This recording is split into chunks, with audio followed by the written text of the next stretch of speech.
Meanwhile in Africa. Exactly 12 months ago, it was a rainy day just like today, overcast, wet and cool. I went on a holy home visit in Djibouti and I met Gogo Funnie. Her daughter has severe epileptic attacks. No medication seemed to be working. And 2 grandchildren, Gift and Miracle. Miracle's got that name because his grandmother literally saved him after he fell into a pit latrine. His story is well known wide and far. I sat with her in a hut this week. She was just shining, telling me how amazing God is. I thought, well, isn't that wonderful? You know, we've got the story about miracle and God is good. But then there was a young man who took me there. His name is Enoch. Just finished grade 12 last year. A fine young man.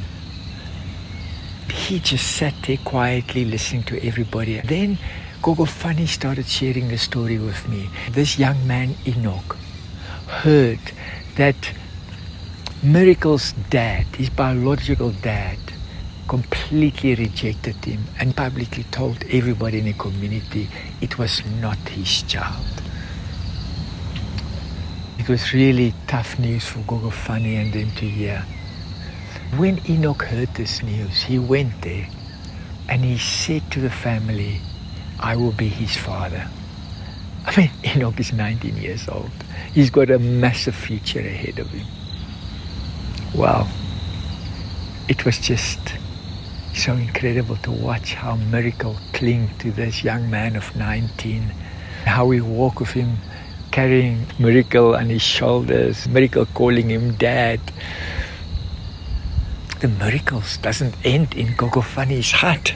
There's just every time a new miracle happening. And I'm wondering, I'm saying, Lord, they've got nothing. In fact, last time I went there, they all had malaria. We looked for medication till 9 o'clock that night.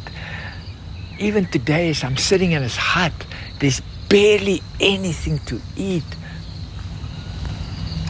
But yet, in the midst of that, there's a joy. As I dug deeper, and I realized that Enoch and Gogo Funnie are having 3 revival meetings a week in that very hut because the community now believe miracles are happening there.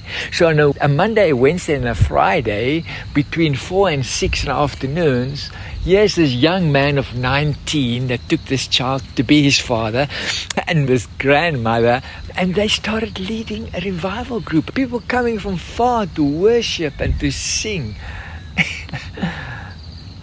Isn't it beautiful when we surrender everything and light bursts into the darkness in the most unlikely places? I was jealous. I want what they have. May that happen in your life also. www.handsatwork.org